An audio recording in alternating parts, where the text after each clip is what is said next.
Distinguished professor here, Dr. Bolanis from electromagnetic theory, you know, as in Maxwell. Notice that his name came before Maxwell. All right, so let me just get right to it. Don't do controls, do electromagnetism. That's it. Is that okay? Now, are you gonna be here for a while? Oh, you wait. You're here for the pizza. Okay. All right. So then I will do the very best I can to to convince them, you know, to go into electromagnetism. All right. All right. So at this point, I'm going to have to apologize to my colleague. Okay. After my master's degree, really, I have more control courses than I have EM courses. That's the honest truth.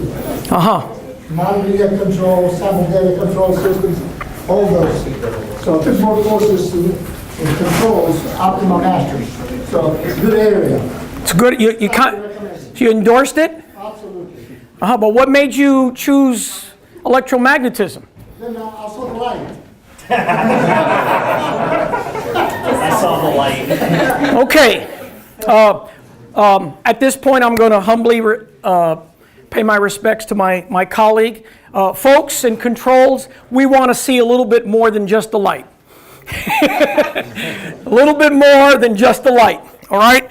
Remember, when you're driving at night and you know, someone might be crossing the divider, you know, somebody from the other side of the campus, okay? You don't drive toward the light, right? You know this, right? Yeah, these are engineers. You don't. It took me a week to develop this joke. You don't like it? Okay. The delivery. I got to work on the delivery. All right. I'm going to be talking about controls, and I like to begin this presentation always by saying, and this has been on this slide for a very, very long time. The age of intelligent systems has arrived. This was up there before the drones were flying around the country. This was up there before the driverless vehicles were driving around the country. This was up there before the technology CRISPR was invented, right, to edit DNA. It's amazing. You can take a piece of DNA and you can say, okay, we know this causes this disease. We can take that out, and that's just phenomenal. This was up there before. This is my last before. Should I give another one? Yeah, this is before. This was up there before all these space telescopes were finding thousands and thousands of planets. When I was a student, there were 9 planets. My very educated mother just served us 9 pickles. And then he got rid of pickles. I was very pissed off about that.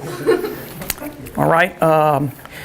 This was up there before, and this is my last before, they started growing organs in the lab.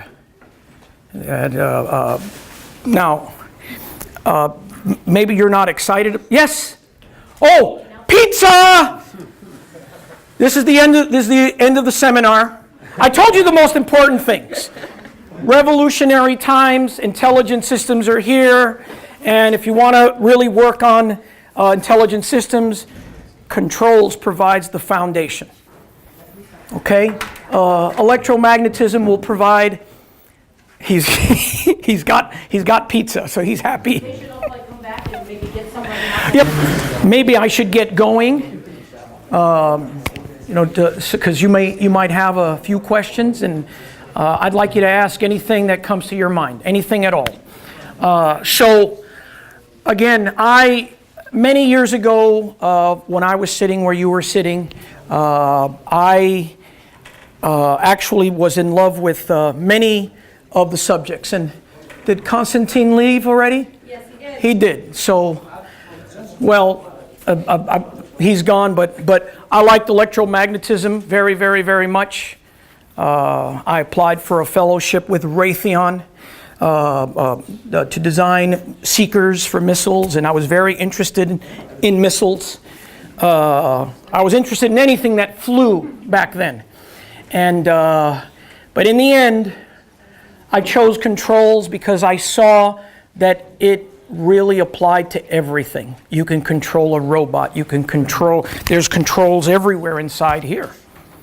This is the most amazing control system there is. My wife would disagree, but that's a personal matter, right? But you understand there's nothing like the human controls. I mean, there's controls everywhere. Nothing like it. It's phenomenal. And so when I was a student, I saw that about controls. That robots, airplanes, nuclear reactors, anything. And then that was it. That was it for me. And I like math. That helps, because if you do not like math, then maybe you should just think about it a little bit more. Now, let me just say this. Not everyone that goes into controls has to be a mathematician. Not at all. Not at all. There's a lot to be built. There's a lot of practical stuff to do. A lot of very, very practical hands-on stuff to do that doesn't require advanced math. It requires the basics, right? But this, getting through the engineering degree, you got to go through a lot of stuff so that you get to the other side of the tunnel. Same with controls, right? There's classes you got to get through. We'll talk about them, all right? So it's like with anything. You go to medical school but you got to do all of this, and a lot of it you might not use. You'll spend most of your time going, ah. You didn't like that one? There you go. Thank you. Because that took me. I worked on that one for 2 days. All right. So let's keep going. Okay. What is this thing here? Computer is going cuckoo here. Okay. Let's see. All righty. Do I have is there a little flicker or something so I can change the slides, or I'll change over here. That's okay. So we are living through revolutionary times. There's no question about that. We are seeing things that are being done. That's why I started at the very beginning by saying, my goodness, we're growing organs in the lab. We're sending rovers and all sorts of planetary robots and spacecraft. And I've had a privilege to work on many of these things. And I'm telling you that because when I was sitting where you were sitting, there's just I knew controls was cool. I was hooked. But I had no idea just how cool it really was. I really had no idea. All right? And it's really, really cool. They talk about all this artificial intelligence. If you go read newspapers online, because you might not know what a newspaper is. What's a newspaper? Right. Right. You read articles, etc. The world is having an AI debate, discussion, revolution. None of that happens without controls. None of that. Everything that you see flying. Anyone flying for spring break? Okay, that airplane has a control system on it that was not designed using artificial intelligence. Thank God. And if you're not religious, thank whoever you thank when you get on an airplane. Okay, so that control system was designed using very solid scientific principles. That's what you learn in these classes that we have. I'm not putting down AI. I have a lot of mathematical knowledge, and so the statement I'm making is a mathematical statement. And fundamentally is, there ain't no miracles. There's no such thing as miracles. There are no algorithms that can just figure everything out. You understand what I mean? Right? I mean, you know that from your day. Just use your daily sort of common sense. You see a person, you check them out, you go, okay, there's something not right about that person. I'm sorry, but an AI algorithm ain't going to do that. Now, an expert that is guiding the AI algorithm can help the AI algorithm out. You understand? But that's expertise behind there. All right, that's enough ragging on AI. All right, let's keep going.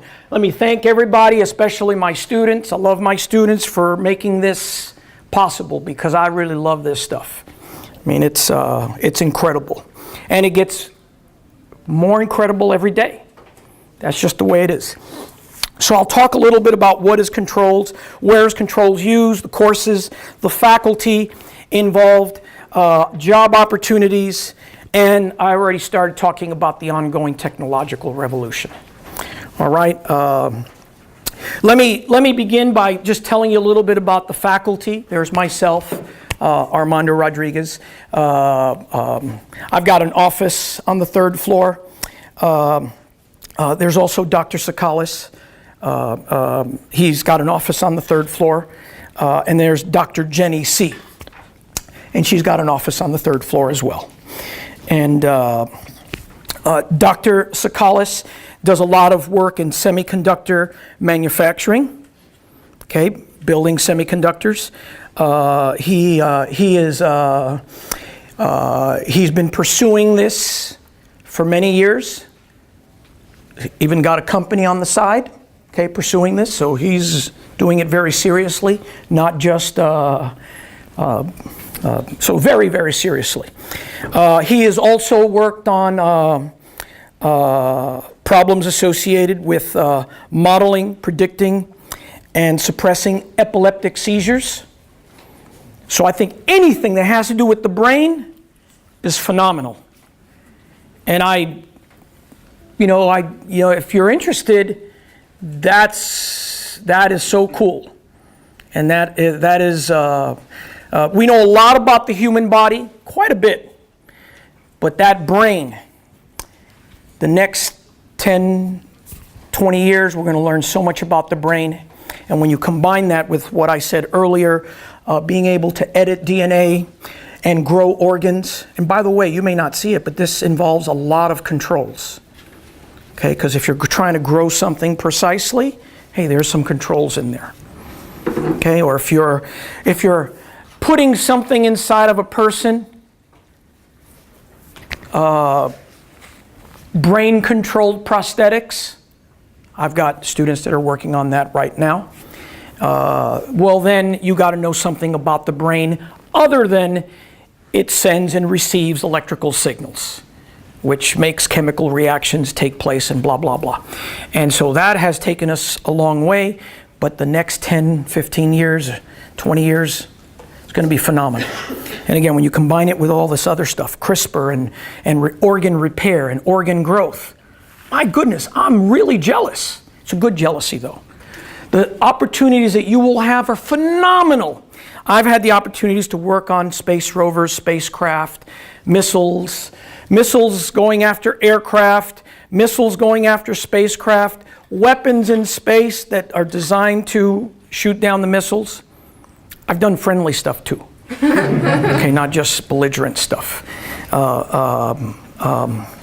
Like I said, working on brain-powered prosthetics, just cool. That's just so cool. I've worked on economics problems, and I can go on, but the point of me telling you that about me is so that I can end it by saying the stuff that you can work on is phenomenal. Let me say a little bit about Dr. Jenny C. Dr. Jenny C. Has been working, she's our neural network and hence machine learning person, and that's a very hot area. That's right there with artificial intelligence, okay? But, and she knows this and she will tell you herself, you gotta learn the foundations in order to use this stuff properly. Okay? She has worked on a lot of biomedical applications with monkeys, with rats. Dr. Sakalis has worked with rats, maybe monkeys. Okay? And the idea is that if you can understand what's going on in the rats and in the monkeys, well, then develop some stuff, and then eventually you try it on humans, right? Right? Clinical trials, etc., and so forth. So I thought I would tell you something about my colleagues right up front, because I'll be sharing stuff about me, and you can ask anything you want. Okay, here we go. What is controls? So I use this block diagram to talk about controls. Here, this P here represents the plant or the physical system or process. It could be anything that you want to control. As long as it's got inputs and outputs, I can control it. Okay, so inputs, it could be an organization that you're trying to control. And what are the inputs to the organization? Hey, the first thing you think about is my salary. You give me the right input, I'll do what you want. Right? You understand, right, what I'm trying to say. There are incentives that the bosses use in order to get what they want. And that starts with salaries, vacation, time off, flexibility, flexible hours, benefits, etc. Getting resources for your employees, blah, blah. I mean, I can go on, but you get what I mean. So what's the right combination of these inputs in order to get the goal that you want? That's a control problem. It's one that involves humans. That makes it hard because humans are very difficult to model. Okay, but we do that as well. And so for me, it's exciting. The harder the problem, the more exciting it is. Okay, I've worked with students on portfolio management, so buying and selling stocks. That's a controls problem too. That's a controls problem. What do you buy, what do you sell in order to try to, maximize your return and minimize risk? Those are the two items that are discussed on Wall Street. It's kind of simple in that sense, right? Maximize return, minimize risk. Okay, if you want a big return, then you usually have to take more risk. And what is your risk? How much risk aversity do you have? All of you will graduate one day, and you'll be making a lot of money, and you'll need to learn about investing and this stuff. So it's a controls problem. So this is the system we want to control, or a process or organization. And the idea is that we want to modify its properties in some way. Maybe it's unstable, like a high-performance fighter. High-performance fighters are designed to be unstable. Missiles are designed to be unstable so that they naturally accelerate very quickly. Nuclear reactors, boiling water nuclear reactors, they're inherently unstable. You turn it on, what happens? There's a lot of reactions, chain reactions. The temperature in the reactor goes up and up and up. And if you don't have those control rods in there, you can have a kapooey. That is what happened at Chernobyl. Okay, that is what happened at Chernobyl, and that and Fukushima remains the two huge nuclear disasters in the history of the world. But what happened at Chernobyl, and you can read about this, it's a case study. Somebody over there forgot about controls. They forgot about controls. Essentially, this is what happened at Chernobyl. I think you'll appreciate the story because the story will sound so simple that you'll say, that couldn't have happened at Chernobyl. But this is what happened. So one shift powered down the reactor for tests and blah, blah, blah at night. Okay? And then the morning shift, brought it back up. However, before they brought it back up, they didn't have enough cooling capacity. Why that because I guess some rods were taken out or something. Something happened. I can't tell you everything. They didn't have enough cooling capacity. So you turn this sucker on, temperature starts going up, and they can't control the temperature properly, it goes kapooey. It's the same as this. I've been practicing this for years. That doesn't mean I'm good at it, but imagine that you're balancing a broomstick. And so it's moving around, but what if I'm told I'm only allowed to move plus or minus a centimeter? it's probably going to fall down. Especially if there's a little disturbance. You know, if I get a little distracted or whatever, a little wind, it's going to fall. Okay? That's the equivalent of not having the cooling capacity. You got to be able to apply enough force. You have to be able to apply enough force and fast enough, right? This thing is falling at a certain rate, right? You'll learn about that in calculus. Probably the first time you see exponentials. They'll teach you about something falling. It might be in one problem, so if you didn't see it, that's okay. That's okay. I mean, it's in my classes that sometimes the students don't see it in my classes. Okay? But, you know, it's falling at a certain rate, and so to stabilize it, you got to move at least a little faster than that rate. Okay, so, all right, and if you don't move that fast, then it's going to fall. So that's what happened at Chernobyl. Controls which is mind-boggling. But it's documented, you could read about it. Anyway, here we go. So we want to modify the system, its properties. Maybe we want to stabilize it. Maybe we want to speed it up. Maybe we want to slow it down. Maybe if it's like balancing a broomstick. I mean, how long can we balance a broomstick for, folks? You know, a little while. But imagine if you had to balance it for a few hours. Okay? While you're taking pictures over some country that they don't want you, and they're throwing things at you. These are missiles that they're throwing at you. So imagine you're balancing the broomstick, taking pictures, and then these things are coming at you. All right, so, okay, this is not a broomstick, this is a high-performance fighter. That's unstable, and that is much more unstable than the broomstick. A high-performance fighter might be as unstable as a ruler. What if you had to balance a ruler? A 12-inch ruler. Balancing the broomstick, we can all do that. For a little while. Not for several hours while we're taking pictures and they're throwing stuff at us. All right, but if you had to balance a ruler, that's 12 inches. That's not easy to do because that's more unstable. Okay, so we want to change the properties of this system. And so there's the actual output of the system. Here's the desired output of the system. The example I typically give to anybody is the example of a cruise control system, because people can understand that. Or the temperature control system. Okay, people in Arizona especially can understand that. Okay, especially if you're giving this presentation in June, right before July. All right, in July it may be too late.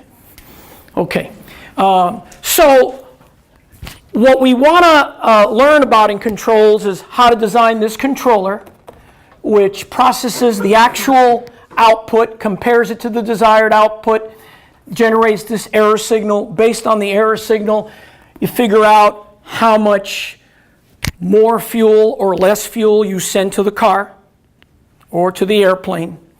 And I can go on and on for anything. Okay, nuclear reactor, blah, blah, blah. And we want to do this in the presence of disturbances. There's always disturbances. In the case of the airplane, the car, there are wind gusts, maybe impeding the progress of the vehicle or helping the vehicle. Be careful when you're going through Texas. Okay? I got some stories for Texas stories, but you will only hear those stories when you come and take my class. So I'm sure that's a great incentive. Okay, and whenever you feed back a measurement, there's going to be noise. So these are the realities of controls. There are these uncertain disturbances, uncertain noise. We don't typically know what these things are. They can be very uncertain. But we need to know something about how fast they are and how big they are. Right? Does that kind of make sense? Right? Because if it's too big, we can't do anything about it. I mean, face it, if Mother Nature is upset, she can do anything she wants to your airplane. That's it. We know that. Fortunately, you know, that happens very, very rarely. All right, so it's understood. The disturbances that act on an airplane are very well understood. How fast and how big they are. And you try to get good sensors so that you don't have too much sensor noise. And so the objective of controls is to design this controller K on the basis of some model for this system you're trying to describe, control, such that the actual output follows the desired output. That's pretty much what you want, okay? And stability, that's in there. Who's taking signals and systems? Have you studied a little bit on stability? Okay, that's one of the terms. Okay. I don't need to say too much more about the car example, but I usually give the car example. We're controlling speed, but that applies to any one of these systems and many, many, many, many, many, many more. And it doesn't have to be a vehicle and doesn't have to be speed. There's lots of issues. You have copies of this. This is getting a little bit too nerdy. Right now, I think you're interested in maybe what classes and jobs. Job is good. Okay, there's some more nerdiness. Okay, let's keep going. More nerdiness. Okay, where is controls used? Folks, it's everywhere. So a student of mine just got his PhD, got hired at Intel. He's doing machine learning, deep learning. That's officially what he's doing. When I talk to him, he's doing controls. Okay? When that job opening came, they called, somebody from Intel called me. They asked, do I have a student that I would recommend? And immediately I thought about him because I knew what they were working on. And even though they use words like machine learning, artificial intelligence, deep learning, and blah, blah, blah, I know what problems they're applying this stuff to. Optimizing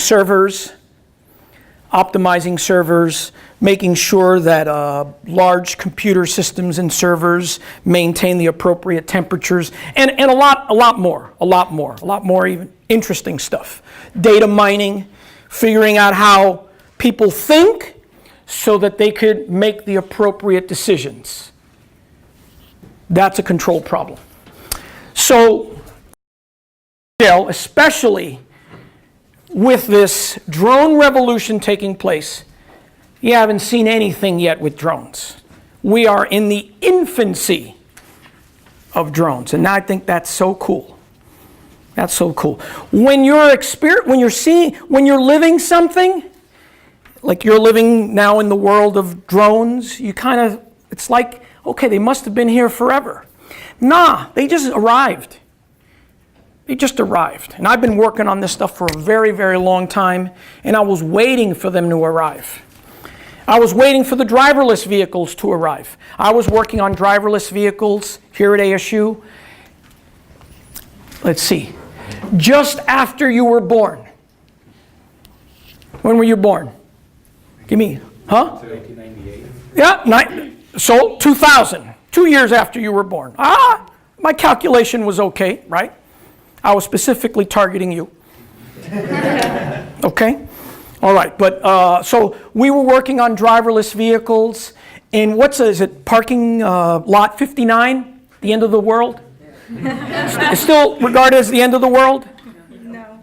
There's further now, right? Yeah. Right. That didn't exist back then, but yeah, we had cars following cars in lot 59 and doing other cool stuff, and we were thinking, engineers, okay, we were thinking, my goodness, in 10 years, this will be everywhere. What we needed was a good course in capitalism, economics, and also law. Law, that's a biggie. Because when we were conducting these tests, there were serious tests that were actually legal, because the tests that we conduct, I think a few of them were legal. But we didn't have all the permits, I think, for everything that we did. You got to get permits for everything. But there were serious tests in California major research initiative at UC Berkeley. University of Michigan, near Detroit, they were also doing serious stuff. And then also in Florida, there was a few schools down there connected with Michigan and Berkeley doing serious stuff. But the most serious stuff was done in Japan. In Japan. And I used to always tell people going around the country giving talks, well, that's because they don't have any lawyers. And it's true, they don't have that problem over there. If you see the progress in automotive technology in Japan, it's incredible. They've been using and doing stuff years ago. I bought a CRV a couple years ago. It's got a camera on the side, so that when I make a right turn, there is no blind spot, I can see everything. That should be in every car. But again, you need a crash course in capitalism. If they can sell you that for whatever amount of money and we buy it and we don't complain about it, they will continue doing so. That's the same with the GPS unit. I bought a minivan when my kids were born. The GPS unit was $2,000. That was a good investment because I love my wife. And her yelling at me while I'm driving, that's not good. That's not good. And she's going to yell at me while I drive. Whatever I do, she's going to yell at me. Okay. And she's right. Guys, you hearing me? The girls understand. You guys, she's right. No, she can hear me. Okay. Okay, fast forward 12 years, I'm getting another vehicle, a CRV. The wife liked it, so I'm going to get a CRV. She's right. Okay, we're going to, GPS unit. The salesperson says, why do you want a GPS unit? You can go and get something for $75 and it's wonderful. And if you're willing to spend $150, it'll be amazing. It'll give you a massage too. You know, and I say, well, I love my wife, and she's always right. I'm going to get the GPS unit. It costs $1,500. Now, it's a little bit better than what I got. A little bit better. Not much. I could hardly really see it, the difference. But the point of the story is, and I think there's an educational point here, and that is that, hey, sometimes that economics dictates what happens in technology. You don't learn this in your classrooms, but it's very important. It's very important. But all these areas that I've been talking about are on fire, and that means opportunities for you. So where is controls used? I can talk to you for weeks. I could spend a week on just this. A week. I could spend years on this, and et cetera and so forth. So it's a pretty comprehensive list that I made years ago, and it still holds. I might add a few more to it because a few things have happened since I made the list. Look at C Medical. It's one couple of little lines there. There's so much more to talk about there. Like CRISPR and organ repair and organ growth, and I can go on with more things. So it is a pretty amazing list. Okay, let's talk a little bit about courses. So everything starts really with circuits. Has everyone taken circuits? Yeah. For me, it started with circuits. I think usually the students that take controls, they either like circuits or liked it a lot, and certainly they didn't dislike it too much. Okay, so I mean, you know, because there's math in there, and usually the students that we get in controls, they like math. And so they begin by seeing the math in circuits, and they say, hey, I kind of like this stuff, I can do this. Okay, and that's a good beginning. And for me, when I had one instructor for circuits that was phenomenal. He changed my life. He was also my instructor for controls. 2 classes. He was phenomenal. Best instructor I ever had. And I had amazing world renowned instructors. He was not a world-renowned instructor. He was just amazing, though. But he gave surprise quizzes. And that scared the hell out of everybody. I still haven't recovered from it. I gotta go to the bathroom. All right. Yeah, when he came to class with a bunch of sheet of papers, that's it. You can hear the urine flowing. Because he was going to take those pieces of papers and cut them into little pieces like this and pass them out. And there were like 55 students in the class. And then he would say, you have 2.5 minutes to solve these 2 problems. I spent a minute thinking, okay, what's the half minute for? Why? A minute was gone right there, just me thinking about why 2.5. And so he would go around, pass out the papers, and then he would start collecting, because it's 2.5 minutes. People would be coming in, they would sit down, they would start writing, and he would go, and that was it. You came a little late. All right, we don't do this in our controls classes. Is Bolanis here? They do this in electromagnetism. That's a joke. Just kidding. Just kidding. They don't have to do anything in electromagnetism. They have Maxwell's equations to scare everybody. Yes. Boundary conditions. All right. So the equations, but they're beautiful equations, and it's phenomenal. In controls, we don't have Maxwell's equations, but we have a lot of concepts. A lot of concepts, and they need to be digested together. And that is what makes it. That's usually what makes any discipline challenging. Most disciplines, especially in engineering, it builds on the basics. And if you miss out on the basics, game over, right? Okay, and that's in all professions. All professions. Okay, let's keep going. So, ordinary differential equations, that's important. You learn about Laplace transforms, linear algebra, that's also very important, especially if you want to do some more advanced work in the area of controls. Signals and systems, I think that's where you really get that foundation. I recommend that you take both signals 1, signals 2.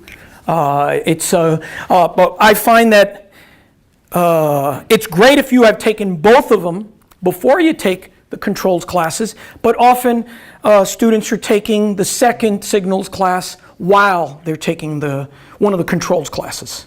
Okay? Now there are 2 fundamental controls classes. There's EEE 480 and 481. And let me tell you something about them. So I usually teach EEE 480. I've taught 481 many times as well. I enjoy teaching both of them.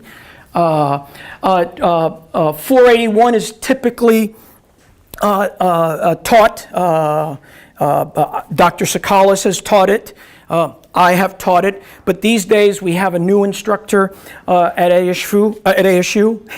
His name is Ashfaq. That's what we call him. His last name is Shafiq. Shafiq. Dr. Shafiq. Got his PhD. I call him Ashfaq. Okay? He's a great guy. Great guy. It's a great class. So here, let me say the following. If you were only going to take one class in controls, and you say, okay, that's it, I just want exposure, then I would say take 481, because 481 covers, with Ashfaq, because it covers continuous time stuff, discrete time stuff, and actually implementing it in microcontrollers, microprocessors. It covers everything. Okay? It is supposed to be the more applied class, and it is the more applied class, based on what I just said.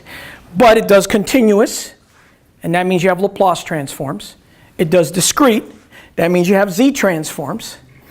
And then you have actually, in the labs, you implement the discrete time stuff in the microprocessors or microcontrollers. So I think that's very useful knowledge. Okay? And if you were only taking one class, that'd be the class for you.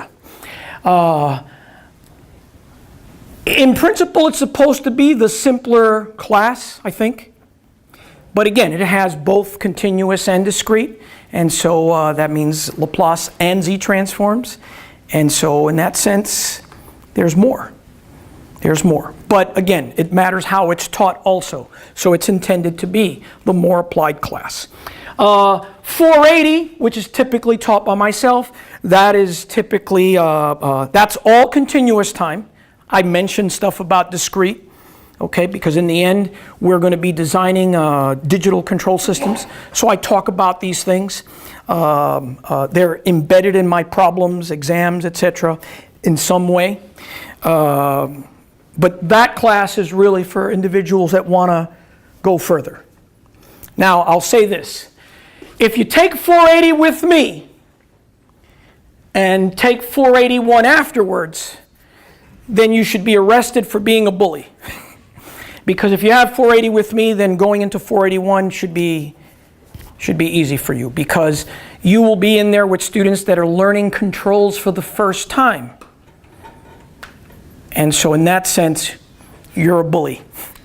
All right? You get what I mean? So the students that have taken 480 with me and going to 481, it's easy for them. Going the other way, you take 481, you learn the basics, you get a little dizzy because you saw Laplace and Z, and practical stuff. Going the other way is not the traditional way of doing it. Traditionally, across the nation and around the world, you typically took a class like this before you did digital stuff. Does that make sense? You first learn the continuous stuff, then you learn the digital stuff. Okay, so I think I've told you everything about these two. They're both, and hey, I'd like you to take both classes. You should take both. They're both great classes. Okay? But if you were only going to pick one, I would pick 481. And we can talk about that. Okay. Now at the graduate level, there's linear systems, typically taught by me, Dr. Sakalis. There's nonlinear systems, typically taught by Dr. Sakalis, another instructor. I've taught it in the past as well. Transform theory, Dr. Sakalis has taught it. I've taught it many times as well. I haven't taught it in a while. Random signal theory, that is typically taught by members of the signals group, signal processing, okay, not by us. Robust multivariable control, that's my baby. I'm teaching it right now. Optimal control, typically taught by Dr. Sakalis. Neural nets, that's Jenny C's, Dr. C's baby. Neural networks, and again, that's a very hot area. She's teaching it right now. I suggest that all of you try to learn about neural networks, machine learning, a little bit of artificial intelligence, but it begins with the basics, and that's controls. Because if you don't have the basics, then you're just learning a bunch of stuff, and you don't really see how it's used. All right? We might as well throw you into the operating room and you start doing brain surgery. You start, oh, this is cool. But, you could be dangerous if you don't know you don't have the basics. Okay. There's filtering of stochastic processes. Jenny C. Typically teaches that. And adaptive control, that's Dr. Sakalis' baby. That's one of our advanced classes. That's a cool class. You want to learn that stuff, especially if you're interested in artificial intelligence. Okay, because in that class, you're going to learn adaptive algorithms, but with a solid mathematical foundation. Here's when they work, here's when they don't work. Usually when you take AI classes, you don't get that.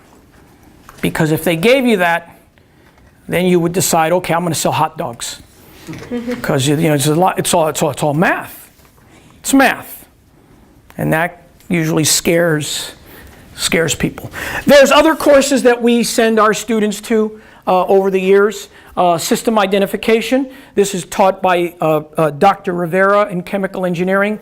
Most of my students and Dr. C's students and Dr. Sakala's students have taken this. There's optimization, taught by Hans Middleman in the math department. It's taught like every fall. Send all my students there. That's been, because we want to optimize everything, right? We want to optimize. How do we make things better? Okay, and that it doesn't matter what you're going to study. As an engineer, any engineer should be interested in that. How do we make it better? Okay, and then numerical analysis. The numerical analysis gives you, the better you get used to algorithms, playing with algorithms, numerical methods, using that computer to compute stuff, then you can do fancy stuff. Then you will understand that those driverless vehicles, it's not magic, because that's how the public sees it. Even engineers, I know a lot of engineers, highly educated engineers. My wife is an engineer, and she's always right, remember that. Okay, master's degree, but many engineers, they see it like magic. Now, being in the arena, it's not magic, it's just basic math and some sensors. But without the math, you just got a bunch of dumb sensors. Okay, you got a dumb computer. It's the math that makes it all smart. Okay, there are a few paths at the master's level.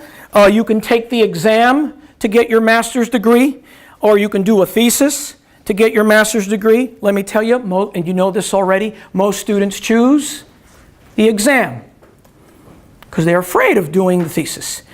My advice to you is this: if you're passionate about an area and you want to have something solid to show on your resume, you want to be able to say to that potential employer at General Dynamics, at Boston Dynamics, the robotics company, okay, here's what I did, and do the thesis.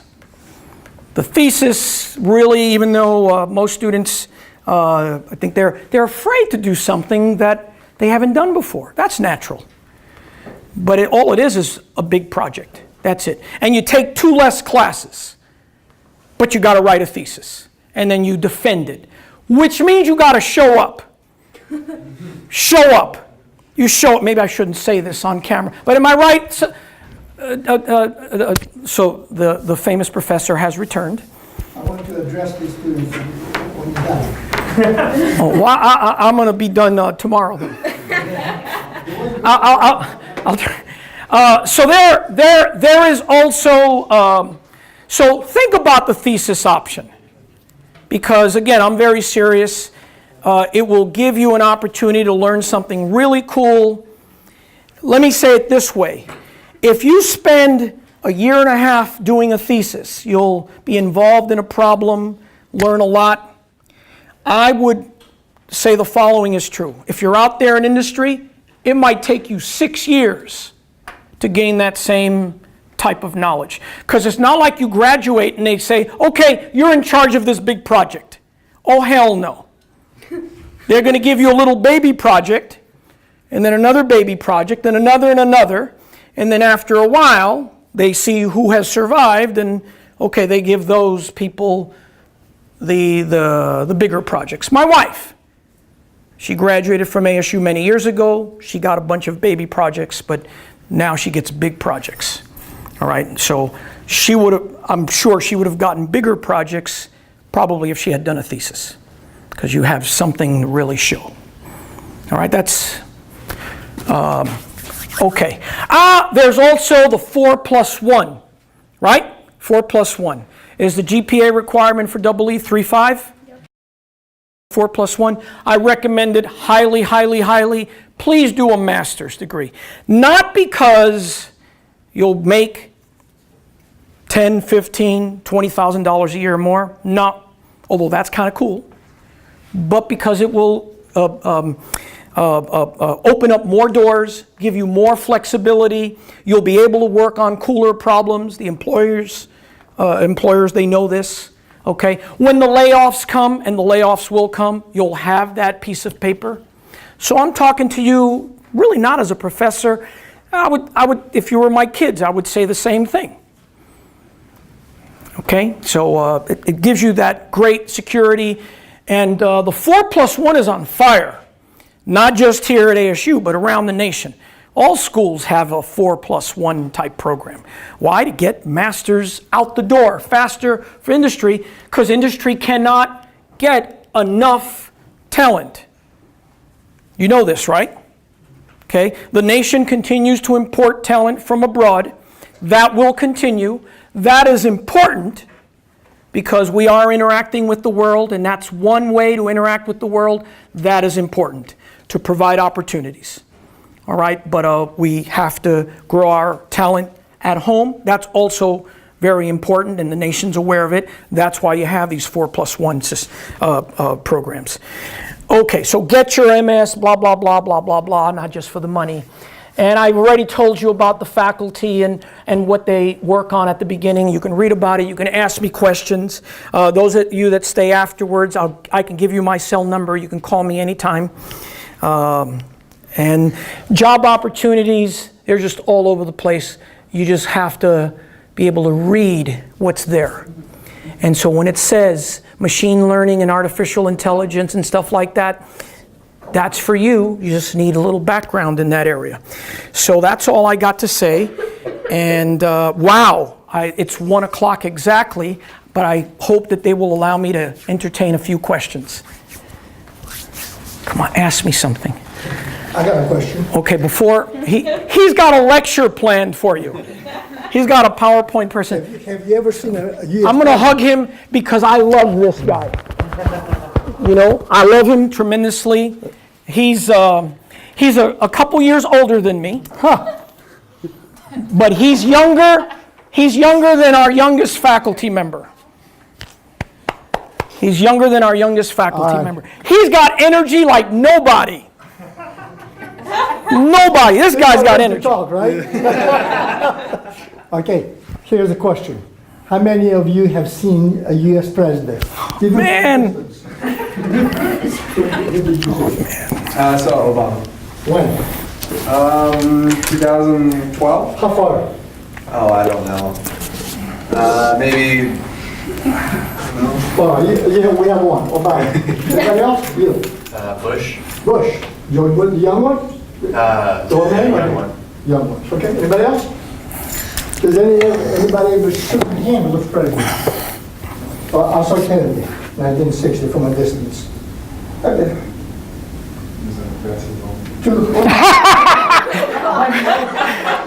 Hey, you read my mind! Okay. He was on the flagpole and nobody saw him. He asked me. That was good. After my master's, I took more courses in control, and then I switched into EM. The reason is, I said, I saw the lag, but that's not. That was a good answer. No, that was not a good answer, actually, because I lied. Oh I gosh. didn't have any Well, that's okay. Lying is popular today. He's getting politics now. I didn't have an inspiring professor like him, Professor Rodriguez. Now, since nobody touched the hand of U.S. President, Oh, come on. Oh, come on. that is. You know, I'm going to take a compromising picture of you. Professor Rodriguez, right here. What was the year? Huh? What was the year? That was 1998. 1998. Yeah. He got an award, national award. He went to Washington, D.C. He was in the Oval Office, shaking the hand of Clinton. Oh, yeah, here it is right here. I got it right. Presidential Excellence Award, 1998, Clinton. So, the man. Now, you gotta pay me. I wrote a letter of reference for him. Sponsored by. Very well, very much deserving. So, control is something to consider after E&M, though. Now, this is true. This is true. This is real. Not Don't Photoshop. lie. Photoshop, yeah. What is it? right? I think it may be real. I haven't decided yet. All right. So why don't you ask a couple of questions? You know, ask me anything you like, and I'll give you an honest answer. Yeah, please. Back on the 480 and 481. Yes. So if I'm considering taking both, which order would you recommend? No question, 480 and 481, if that option is available to you. And I wasn't being facetious when I said that if you take 480 and then 481, then you will really, really get a lot out of 481. Okay. And you'll be able to rest for a portion of the semester because you understand the basics of controls. Thank you, Tony. I love you. I will send you the check with a standard amount. Standard amount. Okay. So I hope that was okay. Cool? Next question. Please ask some. Yes. What spacecraft have you gotten to work on? So GMO stands for Jupiter Icy Moon Orbiter, designed at the Jet Propulsion Laboratory. It doesn't get to Jupiter unless the control system works. And so right now as my hair is standing up because it was just so much fun doing it, and I would have done it for free. I took my wife, kids, we went to NASA Ames near Palo Alto, very nice during the summer, very expensive, but yeah, it was so much fun. The European Union is going to be using a modified version of GMO in a couple of years. That mission is going. Cool. And it's, again, my hair is standing up again because it's just, I would have done it for free. Yeah. My wife doesn't like me saying that, but it's the truth. It's just so fun. Now, it does require going through a lot of stuff, a lot of math and everything. We were on the phone with the Jet Propulsion Laboratory. These spacecraft, they have very, very large solar appendages. If the sun decides to burp, which it does on occasion, call it a solar event. I call it a burp because students understand that. Okay. If the sun decides to burp, and it's burped very strongly, it's turned off lights in major cities around the nation, it's messed up satellites, it's ruined satellites, completely destroyed satellites because of its burp. But if it gives a big enough burp, then these solar appendages, they can start oscillating, the spacecraft can get destroyed. Okay, so controls engineer has to worry about those things. Again, if the spacecraft doesn't make it to Jupiter, then the billion-dollar mission is down the tubes.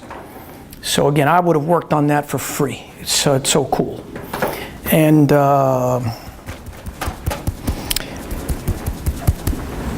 yeah, that's the main spacecraft that I had the privilege. I've worked on other spacecraft, but they were nameless. Other questions, folks? You guys can work on much cooler stuff than just a spacecraft. You can work on that if you want. It's just a matter of, hey, I want to do that. That's how it begins. You need to decide, I want to do it, and you dive in. This is something I've been telling students a lot, this concept of diving in. Why? Because students are afraid to dive in. And I understand, you're engineering students. You're interacting with engineering professors. We're not a nice group, right? Okay, I mean, it's intimidating. I know. It was intimidating when I was a student, and it's intimidating now. And I think that your world is tougher than my world. Not even close. Because, I had to deal with the Russia, United States, the nuclear proliferation, etc., and all that stuff. There was fear there. But you're dealing with that and much more. The internet and instantaneous communication is an awesome thing. But if you know something about controls, you also know that it can be incredibly destabilizing because people freak out when they hear certain things. And that happened in Egypt. There was an uprising there, and that's the world that you live with. It's a cool world, but there's challenges. All right, come on. That's enough of me. Why don't you ask stuff? Come on. Ask me something. Ask me something personal. What classes didn't you like when you were like in our shoes? Oh man, you really want to go there? So so here's what I hated the most with a passion: English. Because no one in my neighborhood spoke like that. I come from a Spanish upbringing. My parents, they spoke Spanish. I think after my mom, she passed away when I was young. I didn't tell that in the story. She passed away when I was 13 years old. My brothers were 5 and 6. That made me grow up faster than I should have. I had my dad. My dad was a monster of a man. I mean that literally. He was rough. Everywhere, not just around the edges. He was rough everywhere. But damn, his wife died at she was 44 years old. He had to deal with that. I just short-circuited myself. What the hell was I talking about? English. English! My parents did not speak, even after my dad was in the country for many, many, many years, his English was, I hated English. But here's the point of my story, really. I had no idea that one day I will have written 3,000-page textbooks, and I've got another 4,000 pages in my computer. I got more books inside me. I did not know that I would need English. I didn't know that.